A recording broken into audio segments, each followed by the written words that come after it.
Je donne la parole à Monsieur Hans Grünberg.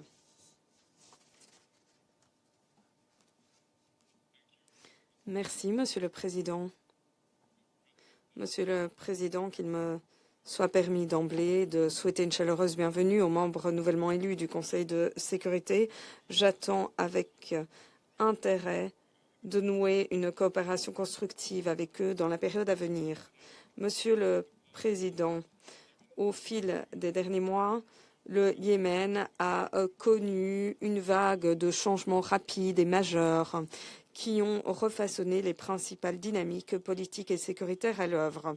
Si la désescalade obtenue au Yémen, des escalades relatives au Yémen depuis 2022, a créé un répit temporaire, cela ne devait jamais être notre objectif ultime, mais plutôt une ouverture pour traduire une stabilité précaire en un règlement durable.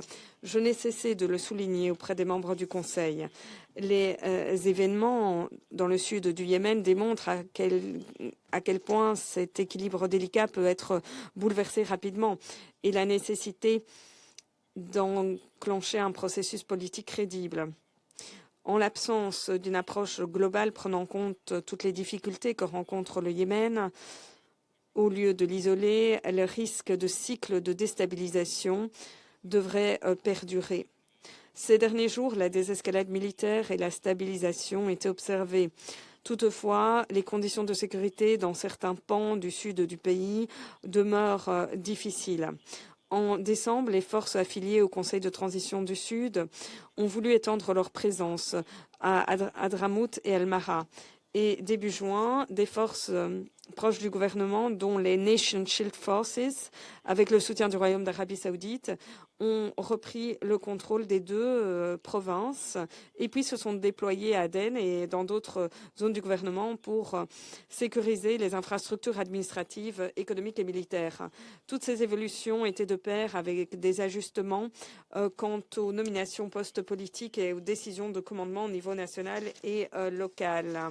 J'ai suivi de très près cette situation et poursuivi mes contacts avec tous les acteurs compétents. J'ai mené des discussions approfondies au Caire, à Muscat, à Riyad, avec les acteurs yéménites, les partenaires régionaux, la communauté internationale, afin de désamorcer les tensions et de tracer une voie politique.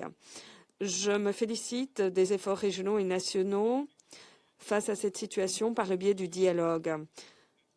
Afin de trouver des solutions concrètes et durables au Yémen, il faut non seulement la bonne volonté des acteurs yéménites, mais également le soutien uni et concerté de la région. J'en viens ainsi à un point capital.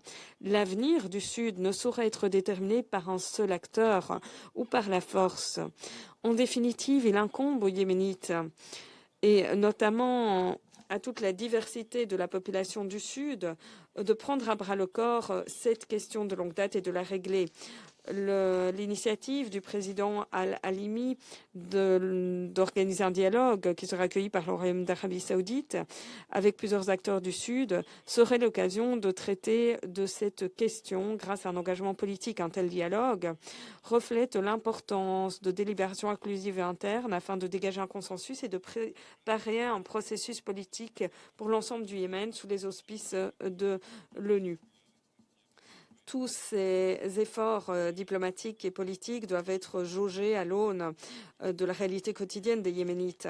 Dans mes consultations avec les Yéménites de par le pays, nous entendons toujours la même chose. Où que les personnes vivent, elles ont les mêmes priorités. De bons services, des salaires versés, la liberté de circulation, des institutions qui œuvreraient en faveur de la population et non de factions.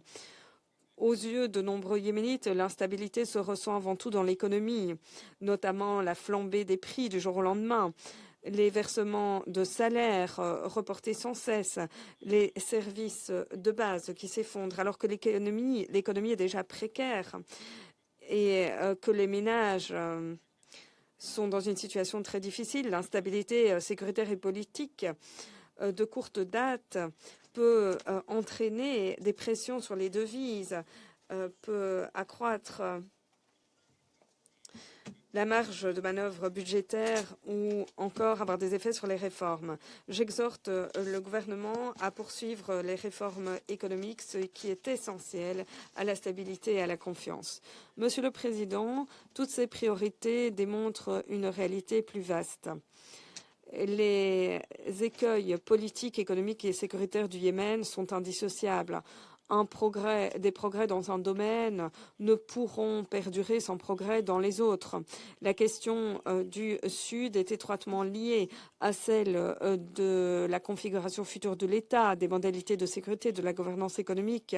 Voilà pourquoi le Yémen a besoin d'un processus politique complet, inclusif, pan-national, qui permettrait aux Yéménites de délibérer et de négocier de ces questions ensemble et non pas de façon isolée. Seul un tel processus pourra être à la hauteur des aspirations des Yéménites partout dans le pays. Seul un tel processus pourra mettre un terme au conflit de façon durable. Voilà pourquoi je ne cesse de placer l'accent sur ce processus politique qui demeure l'objectif principal de la feuille de route de l'ONU. Monsieur le Président, j'ai axé mes remarques aujourd'hui sur la situation dans le sud du Yémen en raison de l'évolution importante de la situation dans cette région. Cet impératif s'applique à l'ensemble du Yémen. Les progrès dépendront de toutes les parties, y compris dans le Sahara, qui doivent s'abstenir de mesures et de discours incendiaires et qui doivent coopérer avec l'ONU en faveur des mesures de confiance du processus politique. Le mois dernier, à Muscat, le gouvernement yéménite, la coalition Ansar-Allah ont démontré que lorsque la volonté politique est réunie, des négociations pacifiques peuvent donner des résultats. Ainsi, ils ont décidé du nombre de détenus liés au conflit qui pourra être libérés lors de la prochaine étape, ce qui est très important, notamment pour libérer les détenus aux mains dans le cadre du principe tous pour tous. Il reste encore beaucoup de travail, mais cette réunion et le fait qu'elle a donné un résultat commun a permis d'envoyer un message important et de donner une lueur d'espoir aux familles aux quatre coins du Yémen. Je remercie sincèrement le sultanat d'Oman d'avoir accueilli ces discussions et le CICR pour son rôle incontournable. La balle est à présent dans le camp des partis qui doivent joindre le geste à la parole. Rien n'empêche ces libérations. Il suffit de volonté politique. Monsieur le Président, je dois également exprimer ma vive préoccupation face à la détention de personnel de l'ONU et autres personnels à Sanaa. En dépit de nombreux contacts avec l'ONU afin de sécuriser la libération de notre personnel en Sahara, a décidé d'enlever encore plus de membres de notre personnel et on a même renvoyé certains devant une cour pénale spéciale, ce qui est très inquiétant. Tout cela est une attaque grave contre l'ONU et donc contre la communauté internationale. J'appelle Ansar-Allah à libérer immédiatement le personnel, à revenir sur sa décision d'en renvoyer certains devant une cour et arrêter les attaques contre les organisations de l'ONU. Monsieur le Président, l'heure est venue pour les dirigeants yéménites de miser sur la politique et non la force, sur les institutions et non la fragmentation, sur leurs intérêts nationaux et non des calculs égoïstes. Un soutien uni de la part du Conseil de sécurité en faveur du processus politique facilité par l'ONU démontrerait que cet investissement est louable. Nous pouvons à présent avancer résolument vers la stabilisation et le processus de paix globale au lieu de nous laisser entraîner dans la confrontation. Si le Conseil de sécurité fait front uni et exerce son influence, cela aura de lourdes incidences pour permettre aux Yéménites de prendre la bonne voie. Je remercie M. Grunberg de son exposé et je cède à présent la parole à M. Raja Singham. Thank you, Mr. President. Je vous remercie, Monsieur le Président. En ce début d'année 2020,